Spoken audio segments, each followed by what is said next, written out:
Di sebuah desa kecil di pelosok Garut, hidup seorang gadis muda bernama Rani. Ia dikenal pendiam namun pekerja keras. Setiap pagi ia berjualan gorengan keliling kampung, siangnya membantu tetangga mencuci pakaian, malamnya menjaga ibunya yang sakit-sakitan sejak lama. Ayahnya sudah lama tiada, dan Rani menjadi tulang punggung satu-satunya. Usianya baru 24 tahun, tapi hidup sudah terasa seperti beban tua. Ia sering duduk termenung di depan rumah, memandangi hamparan sawah yang kini mulai mengering karena kemarau panjang. Masa depan seperti jalan buntu, tak ada pekerjaan tetap, tak ada harapan besar. Sampai suatu sore, seorang perempuan berpenampilan rapi dan wangi mampir ke warung tetangga. Ia memperkenalkan diri sebagai Mbak Tari, seorang agen penyalur kerja luar negeri. "Kamu Rani, ya? Aku dengar kamu rajin banget. Mau gak kerja di luar negeri? Di Thailand. Jadi staf hotel. Gajinya gede. Tempat tinggal ditanggung." Rani hanya diam. Ia belum bisa percaya begitu saja. Kerjanya gampang. Cuma jaga resepsionis. Gaji bisa 5-7 juta per bulan. "Di sini kamu capek keliling. Hasilnya segitu juga belum tentu," ujar Tari, menambahkan. Rani mulai tertarik. Tapi ia juga takut. "Emang berangkatnya gimana, Mbak?" "Lewat jalur resmi." "Tenang, semua udah diurus. Kamu tinggal ikut aja. Gak ribet, gak perlu paspor. Nanti semua disiapin di jalan. Yang penting kamu nurut." Kata-kata, "gak perlu paspor," membuat Rani was-was. Tapi ketika Tari menyodorkan foto-foto gadis desa lain yang katanya sudah kerja dan sukses, hati Rani mulai goyah. Ada rasa iri dan harapan yang perlahan tumbuh. Ia ingin ibunya sembuh, ingin memperbaiki rumah yang atapnya sudah nyaris roboh. Malamnya, Rani tak bisa tidur. Ia pandangi wajah ibunya yang terlelap dengan napas berat. Hatinya berkecamuk. Tapi pagi harinya, ia mendatangi Tari dan berkata, "Saya mau coba, Mbak." Dalam waktu singkat, semua disiapkan. Ia dilarang memberitahu siapapun, termasuk ibunya. Tari memberi alasan, "Biar gak bikin panik. Nanti kalau kamu udah sampai dan aman, baru kabari." Rani diberi koper kecil, uang saku, dan beberapa dokumen aneh yang disebut surat jalan. Bersama 5 orang lainnya, semuanya muda dan rata-rata dari daerah, mereka dibawa naik mobil ke Kalimantan, lalu menyeberang secara ilegal ke Malaysia. Dari sana, mereka akan dikirim ke Thailand. Perjalanan itu jauh dari nyaman. Mobil penuh sesak, udara panas, dan mereka sering disuruh diam. Mereka hanya boleh bicara saat istirahat, dan itu pun dijaga ketat oleh pria-pria berwajah keras yang tak pernah tersenyum. Setelah menyeberang ke Malaysia, mereka ditempatkan di rumah sempit tanpa jendela. Sinyal ponsel hilang. Makanan hanya sekali sehari, berupa nasi keras dan air keruh. Semua pintu dikunci dari luar. Hari kelima, seorang pria bertubuh besar datang. "Besok malam kalian dijemput. Siap-siap. Jangan banyak tanya." Rani mulai panik. Ini bukan seperti yang dijanjikan. Bukan hotel, bukan resepsionis, bukan fasilitas nyaman. Semuanya terasa salah. Malam itu, sebuah truk tertutup jeruji datang. Satu persatu mereka diminta masuk. Rani sempat menolak, tapi sekali tamparan mendarat di pipinya, ia terpaksa menurut. "Diam, kalian semua udah dibeli," teriak pria itu. Kata-kata itu seperti petir di siang bolong. Dibeli? Rani tak pernah membayangkan dirinya akan jadi barang dagangan. Dalam truk gelap yang berguncang, ia memeluk erat tas kecil berisi kalung ibunya. Air mata mengalir. Ia sadar, janji manis itu hanyalah perangkap. Ia tidak sedang menuju kehidupan baru. Ia sedang menuju neraka. Truk berjeruji yang membawa Rani dan teman-temannya melaju tanpa cahaya di tengah malam gelap. Hanya suara mesin kasar dan guncangan di jalan berlubang yang menemani. Udara di dalam truk pengap dan pengap, bercampur bau keringat dan ketakutan. Rani duduk di sudut, memeluk lutut dan mencoba menahan tangis. Di sebelahnya, Nia, gadis asal Cirebon yang seumuran dengannya, menggigit bibir sampai berdarah. Mereka hanya bisa saling pandang tanpa kata. Semua sudah terlanjur. Setelah berjam-jam perjalanan, truk berhenti. Suara-suara kasar terdengar di luar. Lalu jeruji dibuka paksa. Satu persatu, mereka ditarik turun dan didorong masuk ke sebuah bangunan kumuh berpintu besi. Ada tulisan dalam bahasa asing di dinding, tapi mereka tak bisa membacanya. Di dalam, suasana lebih buruk. Bau busuk menyengat. Beberapa wanita terlihat duduk lesu di pojok ruangan. Matanya kosong, tubuhnya kurus kering. Seorang wanita paruh baya yang wajahnya penuh lebam menatap Rani dan berbisik lirih. "Kalian baru, ya? Selamat datang di neraka." Rani merinding. Seorang pria bertubuh tambun berdiri di depan mereka. Dialah yang disebut bos. Ia menilai satu persatu seperti menilai barang dagangan. "Yang ini buat tamu Thailand, kulitnya cerah," katanya sambil menunjuk Nia. "Yang ini agak kurus, mungkin bisa kirim ke barak Myanmar. Yang lain kita atur belakangan." Rani hanya bisa menunduk saat pria itu menginjak kakinya untuk membuatnya berdiri tegak. "Kamu ngerti kerja, kan? Kalau nurut, kamu hidup. Kalau banyak tanya, buang ke sungai." Malam itu, mereka tak tidur. Lampu remang menyala sepanjang malam, dan suara jeritan dari ruangan lain membuat jantung Rani terus berdetak tak karuan. Ia ingin kabur, tapi semua pintu terkunci rapat. Bahkan jendela pun dipagari besi. Esok harinya, mereka dimandikan secara paksa. Tubuh mereka dipakaikan pakaian mencolok dan dirias secara berlebihan. Rani yang tak pernah pakai lipstik, kini harus berdandan seperti boneka. "Mulai malam ini, kamu kerja. Jangan berani nolak," kata seorang perempuan penjaga. Kerja, bukan pekerjaan di hotel yang dijanjikan, melainkan kerja menjual diri. Rani dipaksa masuk ruangan sempit dengan lampu merah menyala. Seorang pria asing masuk dengan senyum menyeramkan, dan sebelum Rani sempat berteriak, pintu sudah dikunci dari luar. Ia meronta, menangis, tapi tak ada yang menolong. Malam itu, Rani mencoba melawan, dan berhasil menggigit tangan si pria. Tapi akibatnya, ia dipukuli oleh penjaga sampai pingsan. Bangun-bangun, tubuhnya penuh luka. Ia ditempatkan di ruang isolasi sempit. Hanya diberi air kotor dan roti keras. Nia datang diam-diam dan menyelipkan selembar kertas kecil. "Kita harus kabur. Aku sudah dengar ada jalan keluar di belakang dapur." Rani menggenggam kertas itu seperti nyawa terakhirnya. Hari-hari berikutnya adalah siksaan tak berujung. Pekerja seperti mereka tak punya hak, tak punya suara. Mereka diperlakukan seperti hewan, bahkan lebih buruk. Dan setiap malam, satu persatu dari mereka dibawa paksa, dipaksa tersenyum di depan tamu-tamu berduit. Rani tak lagi tahu hari atau tanggal. Tapi satu hal yang terus hidup dalam hatinya adalah harapan untuk pulang. Meski tubuhnya disiksa, meski jiwanya remuk, ia tak mau mati di negeri asing. Suatu malam, Nia menyelinap ke ruang Rani. "Besok kita kabur. Aku sudah tahu kapan penjaga ganti shift. Tapi kita harus cepat." Rani mengangguk. Meski tubuhnya masih lemah, ia tak tahu apakah rencana itu akan berhasil.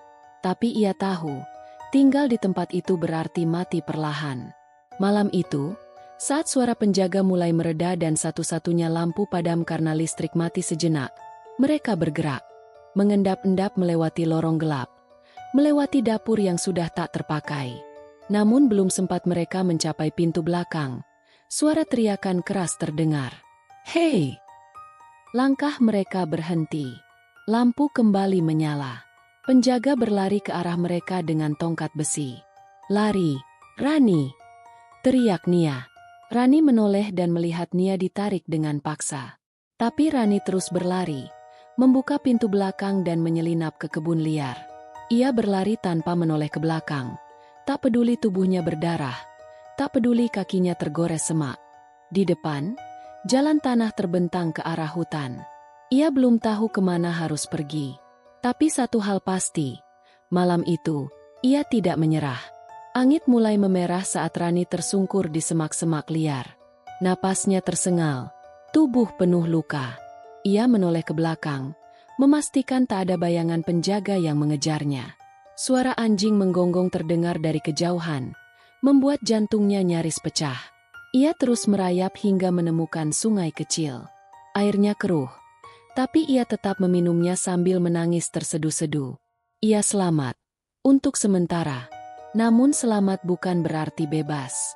Rani kini resmi buronan.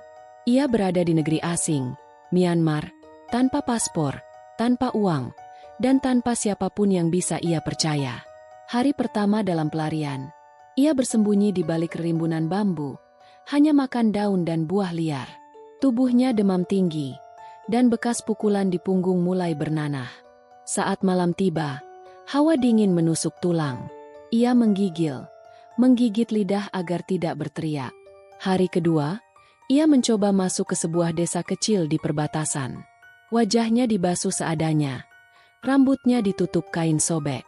Ia berpura-pura menjadi pengemis lokal yang tersesat. Beberapa warga memberinya air dan sedikit nasi basi. Namun ketika mendengar logat bicaranya berbeda, mereka curiga. "Dari mana kamu?" tanya seorang ibu tua.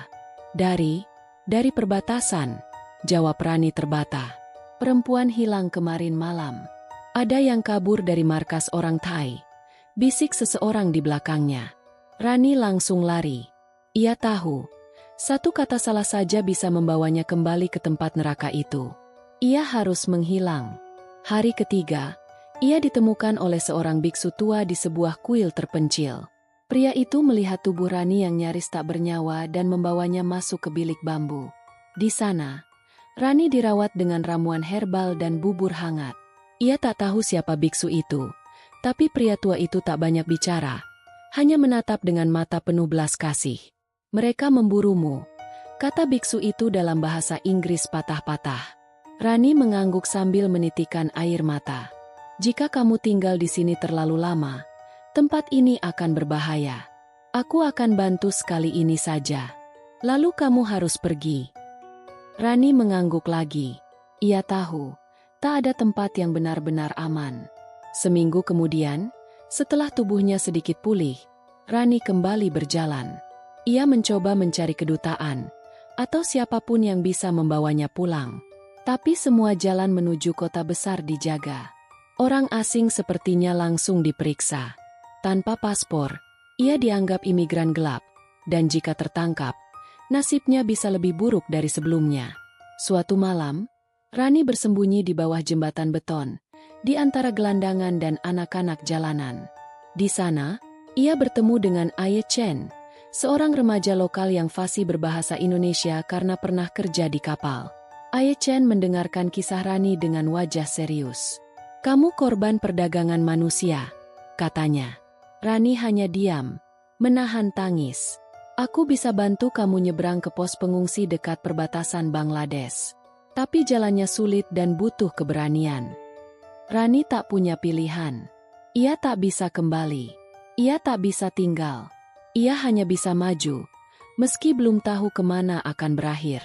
Malam itu, mereka mulai perjalanan baru, melewati rawa, hutan dan desa-desa kecil.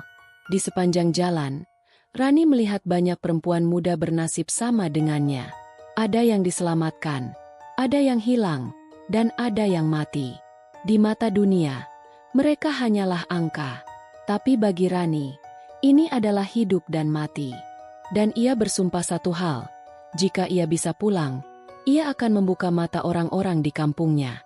Agar tak ada lagi gadis desa yang tergoda janji palsu dan berakhir seperti dirinya. Perjalanan bersama Aye Chen menuju perbatasan Bangladesh adalah perjuangan antara hidup dan mati. Siang terik dan malam beku menggigit. Mereka tidur di semak, makan dari sisa pasar malam yang dibuang, dan menyelinap melintasi jalan pedalaman yang jarang dilalui. Tapi malang kembali menimpa. Saat melewati desa kecil di tepian sungai Naf, seorang warga curiga melihat Rani. Wajahnya tak seperti penduduk lokal, dan saat berbicara, logatnya langsung mengundang tanya. Mereka diinterogasi oleh penjaga desa, yang ternyata bagian dari sindikat perdagangan manusia. Mereka diikat, dipukul, dan disekap dalam kandang bambu. Aye Chen berdarah di pelipis, namun masih mencoba melindungi Rani. Maaf, aku gagal, bisiknya. Rani hanya bisa menggenggam tangannya. Tubuhnya gemetar. Ia tahu, seperti sebelumnya, sebentar lagi mereka akan dijual. Keesokan harinya, datanglah pria berpakaian rapi, berbicara bahasa campuran Inggris dan lokal. Ia menyeringai melihat Rani, lalu membayar sejumlah uang. Ia tak banyak bicara. Dalam beberapa jam, Rani dan Aye Chen dibawa dalam perahu kayu menyeberangi sungai yang luas dan gelap. Sesampainya di dermaga kecil, mereka langsung dibawa masuk ke bangunan 2 lantai berpagar seng tinggi. Tempat itu jauh lebih kejam dari sebelumnya. Penjaganya bersenjata. CCTV ada di setiap sudut. Dan di dalamnya, puluhan perempuan asing dikurung dalam ruangan sempit, dijaga ketat dan hanya dikeluarkan saat pesanan datang. Rani ditempatkan di kamar berukuran 2x3 meter, hanya berisi tikar tipis dan lampu temaram. Tiap malam, suara tangis dan jeritan mengisi udara. Tidak ada nama di sana, hanya nomor. Rani kini disebut nomor 12. Ia mencoba melawan, tapi setiap perlawanan berujung pada hukuman, cambuk, siksaan, bahkan disetrum. Sementara itu, Aye Chen dipisahkan entah kemana. Rani hanya diberitahu bahwa laki-laki biasanya dijual untuk kerja paksa di hutan tambang ilegal. Hari berganti minggu. Rani hampir kehilangan harapan. Tapi suatu malam, sebuah kejadian mengubah segalanya. Seorang tamu dari luar datang, berpakaian militer, berbicara bahasa asing. Ia tampak tak nyaman dengan tempat itu. Saat matanya bertemu dengan tatapan Rani, ia terdiam sejenak. Rani beranikan diri membisikkan, "Saya dari Indonesia. Tolong saya." Tamu itu hanya diam. Tapi malam itu, alarm berbunyi. Polisi perbatasan menyerbu tempat itu. Suara tembakan, jeritan, dan kekacauan memenuhi udara. Rani merunduk di bawah ranjang, berdoa dalam hati. Dentuman senjata seperti guntur menggema, lalu hening. Pagi harinya, Rani dibangunkan oleh seorang perempuan berseragam hijau. "Kamu dari Indonesia?" Rani mengangguk lemah. Air matanya tak terbendung. "Namamu siapa?" "Rani." "Tenang, kamu aman sekarang." Ia dibawa keluar dari gedung itu. Cahaya pagi terasa asing dan menyilaukan. Tapi itu adalah cahaya yang ia impikan sejak malam pertama dalam jeruji. Namun ini belum akhir. Rani tidak langsung pulang. Ia dikirim ke penampungan darurat di perbatasan. Di sana, ia bersama belasan korban lainnya, sebagian dari Filipina, Vietnam, bahkan dari Afrika. Mereka semua korban dari jaringan besar perdagangan manusia. Rani duduk di sana, memandangi langit. Ia belum tahu kapan bisa pulang ke Garut. Tapi untuk pertama kalinya, ia merasa ada harapan. Dan di hatinya, satu tekad tumbuh semakin kuat. Ia akan bersuara. Ia akan bicara. Dunia harus tahu apa yang terjadi di balik iming-iming kerja di luar negeri. Rani mengira penderitaannya telah berakhir saat dijemput dan dibawa ke sebuah rumah penampungan di dekat perbatasan. Tempat itu dikelola oleh organisasi internasional yang mengurusi pengungsi dan korban perdagangan manusia. Bangunannya sederhana namun bersih, dengan penjagaan aparat berseragam dan petugas medis yang sigap. Untuk pertama kalinya, Rani bisa mandi air hangat, mengenakan baju bersih, dan tidur tanpa rasa takut. Ia diberi makanan layak dan ruang untuk istirahat. Namun kenyamanan itu tak sepenuhnya menyembuhkan luka yang tertanam dalam dirinya. Di penampungan, Rani bertemu dengan perempuan lain senasib. Seorang wanita Filipina bernama Maria, sudah 3 bulan menunggu kabar kepulangan. Seorang gadis Laos, baru berumur 15 tahun, bahkan belum tahu dari negara mana ia diambil. "Kalau beruntung, kamu bisa pulang dalam sebulan," kata Maria lirih. "Kalau tidak, kamu bisa terjebak di sini lebih lama." Rani tidak mengerti. Bukankah mereka sudah dibebaskan? Bukankah seharusnya pemerintah Indonesia langsung menjemputnya? Hari demi hari berlalu. Rani mulai sadar bahwa sistem tak berjalan secepat harapannya. Ia harus melewati wawancara panjang, menandatangani dokumen, dan menunggu proses administrasi antar negara yang ruwet. Ia juga mendengar bisik-bisik bahwa sebagian petugas tak benar-benar bersih. Malam hari, beberapa petugas laki-laki sering mondar-mandir di sekitar kamar perempuan. Kadang, mereka menawarkan jalan cepat pulang dengan syarat yang meragukan. Maria memperingatkan Rani, "Jangan mau." Beberapa perempuan yang ikut tawaran itu tak pernah terlihat lagi. Rani mulai gelisah. Ia merasa dipenjara dalam tempat yang katanya aman. Ia mencium bau permainan licik, bahkan dari balik meja bantuan kemanusiaan. Suatu hari, saat sedang menjemur pakaian di belakang gedung, Rani mendengar percakapan dua orang pria. Yang nomor 12 itu cantik. Kirim saja ke bos dia Maisot. Dia suka yang dari Jawa. Tapi katanya dia sudah didata sama UNHCR. Siapa peduli? Kalau mereka tanya, bilang saja dia kabur. Rani menahan napas. Mereka bicara tentangnya. Nomor 12. Itu kode yang digunakan oleh jaringan perdagangan manusia. Ia sadar, dirinya belum benar-benar keluar dari ancaman. Bahkan di bawah label penampungan, masih ada yang ingin menjualnya. Malam itu, Rani tak bisa tidur. Ia berdoa, merenung, dan menimbang satu keputusan besar. Kabur, lagi. Pagi-pagi buta, ia menuliskan surat singkat kepada Maria. "Jika aku tak kembali, tolong katakan pada keluargaku di Garut bahwa aku mencoba pulang." Kemudian Rani keluar lewat jendela kecil kamar mandi, menuruni pipa belakang, dan melarikan diri ke jalan utama. Ia tak tahu kemana harus pergi, tapi ia lebih memilih menjadi pelarian di jalanan ketimbang menjadi korban untuk ketiga kalinya. Di tengah jalanan yang masih sepi, seorang tukang becak tua melihatnya kelelahan dan basah kuyup. Setelah mendengar kisah Rani, pria itu memberinya uang saku dan mengantar ke kantor konsulat kecil yang katanya masih buka untuk pelayanan WNI. Di sana, Rani nekat masuk dan menerobos ke ruang depan. "Saya warga Indonesia. Nama saya Rani. Tolong pulangkan saya." Petugas kaget. Namun tak lama kemudian dua perempuan berseragam datang menghampiri, membawanya masuk ke ruang perlindungan. Air mata Rani tumpah. Untuk pertama kalinya, ada tangan-tangan yang benar-benar menolong, bukan memanfaatkan. Ia masih jauh dari Garut. Tapi kini, untuk pertama kali, ia berada di jalur yang benar. Sebuah jalur yang membuatnya bisa bermimpi lagi. Untuk pulang, hidup, dan menjadi suara bagi mereka yang masih terperangkap. Di desa Cikajang, Garut, langit pagi mendung saat Pak Rohman membuka warung kopinya. Sudah hampir 8 bulan sejak putri sulungnya, Rani, berangkat ke luar negeri lewat agen yang katanya legal. Tapi sejak itu, tak ada kabar. Istrinya, Bu Imas, duduk di sudut dapur, memandangi foto Rani yang tergantung di dinding, mengenakan kerudung putih dan senyum polosnya. Setiap pagi, Imas menyisakan sepiring nasi dan segelas teh manis di meja makan, seolah anaknya masih akan pulang kapan saja. Mereka pernah mengadu ke aparat desa, ke kantor kecamatan, bahkan ke Jakarta, mendatangi kantor agensi yang dulu memberangkatkan Rani.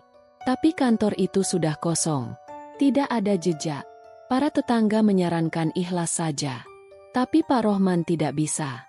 "Saya tahu anak saya masih hidup." Hati saya bilang begitu. Setiap malam, ia membuka kembali peta dunia kecil yang ia beli dari toko alat tulis. Ia mencari-cari nama negara yang disebut-sebut orang, termasuk Myanmar. Ia bahkan belajar membaca berita online dengan susah payah, berharap ada laporan tentang perdagangan manusia yang bisa memberi petunjuk. Suatu hari, seorang aktivis dari LSM Migran datang ke rumah mereka. Namanya Dinda. Ia mendengar tentang Rani dari unggahan media sosial Bu Imas yang viral di grup ibu-ibu kampung. "Tolong, anak saya hilang. Namanya Rani. Berangkat ke luar negeri. Tapi tidak ada kabar. Kami hanya ingin dia pulang." Dinda mendengarkan kisah mereka dan menjanjikan bantuan. "Banyak kasus seperti ini. Tapi jangan menyerah. Kami akan masukkan nama Rani ke daftar pencarian internasional." Pak Rohman tak menangis, tapi matanya berkaca-kaca. Beberapa minggu kemudian, Sebuah panggilan telepon masuk ke nomor Dinda. Suara di ujung sana berkata, "Kami menemukan seorang gadis bernama Rani di penampungan di Thailand. Ia mengaku dari Garut, Jawa Barat." Dinda langsung meluncur ke rumah keluarga Rani dengan kabar itu. Begitu mendengar namanya disebut, Bu Imas ambruk menangis. Pak Rohman mengucap syukur, lalu bersujud di lantai rumahnya yang sederhana. "Alhamdulillah, anak kami masih hidup." Namun kabar baik itu datang dengan peringatan. Proses pemulangan tidak mudah. Ada verifikasi dokumen, mediasi antar negara, dan ancaman dari sisa jaringan sindikat yang mungkin masih mengincar. Meski begitu, keluarga Rani tidak lagi sendirian. Dinda dan timnya mulai menggalang dukungan dari media, menghubungi Kedutaan Besar RI, dan mengawal setiap proses hukum yang bisa menjerat agensi fiktif yang memberangkatkan Rani. Nama Rani perlahan muncul di berita, sebagai korban yang selamat dari jaringan gelap yang merenggut banyak perempuan muda. Ia bukan lagi sekadar statistik. Ia menjadi simbol bahwa satu suara dari kampung kecil bisa mengguncang tembok kejahatan global. Dan di rumah kecil di Garut itu, satu keluarga menanti dengan doa tak henti-henti. Tak ada hari tanpa menatap langit, berharap pesawat yang mendarat esok membawa kembali sang putri. "Rani akan pulang," bisik Bu Imas setiap malam. "Rani akan pulang." Setelah berita tentang Rani mencuat di media nasional dan internasional, suasana di rumah penampungan mendadak berubah. Beberapa staf mulai bersikap lebih hati-hati, dan ada kamera televisi asing yang mencoba mewawancarainya. Tapi Rani, yang hanya ingin pulang, mulai merasa justru terjebak di pusat perhatian. Petugas konsulat Indonesia yang sebelumnya enggan turun tangan, kini mulai intens mendampingi. Mereka mengatakan bahwa proses pemulangannya sedang dipercepat. Tapi saat Rani bertanya, "Berapa lama?" jawaban mereka tetap kabur. "Seminggu, mungkin 2, atau lebih, tergantung koordinasi." Sementara itu, di media sosial, kisah Rani ramai diperbincangkan. Ada yang bersimpati, ada yang mencibir. Tapi yang paling membuatnya takut adalah pesan-pesan aneh yang mulai masuk ke akun media sosial miliknya yang dulu dibuatkan oleh agensi. "Kamu pikir bisa bebas? Kami tahu di mana kamu tinggal. Berhenti bicara kalau mau keluargamu aman." Rani terdiam lama. Ia sadar, meski tubuhnya di bawah perlindungan, sisa-sisa jaringan perdagangan itu masih membayangi. Petugas LSM yang menemaninya, seorang perempuan muda bernama Siska, mengatakan bahwa jaringan ini bukan hanya soal perekrutan ilegal, tapi juga terhubung dengan oknum aparat, pemalsuan dokumen, dan bisnis gelap lintas negara. Kasus Rani yang bocor ke media berarti ancaman bagi bisnis kotor bernilai miliaran rupiah. Beberapa korban yang berani bersuara tiba-tiba hilang, ucap Siska pelan. "Kita harus sangat hati-hati." Kekhawatiran itu terbukti malam harinya. Saat Siska keluar sebentar membeli makanan, seorang pria asing berusaha menyelinap ke area penampungan. Untungnya, petugas keamanan menangkapnya sebelum sempat masuk. Pria itu mengaku kurir dokumen, tapi tak bisa menunjukkan ID resmi. Rani panik. Ia minta dipindahkan ke tempat lain. Akhirnya, tim konsulat dan LSM memutuskan memindahkan Rani ke tempat perlindungan khusus milik PBB, di lokasi yang dirahasiakan. Di sana, ia hanya ditemani oleh 2 petugas perempuan dan seorang penerjemah. Semua akses komunikasi ditutup, demi keselamatannya. Hari-hari di tempat baru begitu sunyi, tapi Rani merasa lebih aman. Di waktu luang, ia mulai menulis semua yang ia alami, dari awal perekrutan hingga upaya melarikan diri. Bukan hanya sebagai bentuk terapi, tapi juga sebagai dokumen. "Kalau sesuatu terjadi padaku," tulisnya di buku harian, "setidaknya kebenaran akan tetap tertulis." Di sisi lain, media di Indonesia semakin gencar menyorot kasus Rani. Nama agensi yang dulu memberangkatkannya mulai ditelusuri. Beberapa tokoh mulai angkat bicara, menuntut pemerintah lebih serius dalam melindungi TKI perempuan. Namun tekanan itu juga berdampak ke desa kecil di Garut. Rumah Pak Rohman mulai didatangi orang tak dikenal. Motor-motor asing sering parkir jauh dari rumah dan mengawasi dari kejauhan. Seseorang bahkan meninggalkan kertas kecil bertuliskan, "Diam, atau anakmu tidak akan pulang." Dinda dari LSM langsung menghubungi polisi lokal dan meminta pengamanan. Tapi keluarga Rani tahu, ini bukan lagi soal hukum biasa. Ini soal nyawa. Meski begitu, mereka tak goyah. "Kalau kami diam, mereka akan terus ambil anak-anak kampung kami," kata Pak Rohman. "Kami tidak akan diam." Dan di tempat persembunyiannya, Rani bersiap. Ia tahu, pertarungannya belum usai. Tapi untuk pertama kalinya, ia tidak sendirian. Ia punya suara, ia punya cerita, dan ia punya kebenaran di tangannya. Setelah berbulan-bulan berada dalam perlindungan ketat, akhirnya hari pemulangan Rani tiba. Bandara internasional di Thailand dipenuhi awak media dan petugas keamanan bersenjata. Rani berjalan di tengah iringan petugas. Wajahnya tampak lelah tapi matanya penuh harap. Kedutaan Besar Republik Indonesia, KBRI, mengatur semuanya dengan ketat. Mereka memastikan Rani tiba dengan selamat di Indonesia, di antara kerumunan keluarga dan tim LSM yang menanti dengan doa dan haru. Namun, momen bahagia itu tak sepenuhnya lepas dari ketegangan. Saat pesawat mendarat di Bandara Soekarno-Hatta, rombongan Rani langsung dibawa ke ruang khusus imigrasi dan keamanan. Setiap langkahnya diawasi, setiap gerak-geriknya dicatat. Di balik itu semua, Rani menyimpan luka yang tak terlihat. Trauma dari perdagangan manusia, ancaman yang terus membayanginya, dan rasa bersalah karena banyak teman seperjuangannya yang masih tertinggal di luar sana. "Ini bukan akhir," bisiknya dalam hati. "Ini baru permulaan." Keluarga Rani di Garut berangkat ke Jakarta segera setelah mendapat kabar. Pak Rohman dan Bu Imas menunggu dengan cemas di ruang kedatangan. Saat Rani keluar, tangis haru pecah. Mereka memeluk erat putri mereka, menghapus semua keraguan dan kesedihan selama berbulan-bulan. Namun, di balik pelukan itu, Rani merasa sulit membuka kisah lengkapnya. Ia takut, ia malu, dan juga marah. Marah pada agen yang mengkhianatinya. Marah pada kejahatan yang merenggut masa depannya. Pihak Kepolisian Indonesia dan Kementerian Sosial segera memberikan pendampingan. Rani mengikuti sesi trauma healing dan konseling psikologis. Ia juga dipanggil untuk memberikan kesaksian yang nantinya diharapkan bisa membantu membongkar jaringan sindikat perdagangan manusia internasional. Di Garut, suasana kampung mulai berubah. Warga lebih waspada dan mulai belajar untuk mengenali tanda-tanda modus perdagangan manusia. Kepala desa bersama aparat setempat membuat program sosialisasi agar tidak ada lagi korban seperti Rani. Meski begitu, ancaman masih ada. Rani menerima pengawalan dari petugas keamanan setiap kali harus keluar rumah atau menghadiri acara publik. Pihak kepolisian bahkan menangkap beberapa oknum yang diduga terlibat dalam jaringan itu. Namun Rani tahu, luka batin tak bisa sembuh dengan mudah.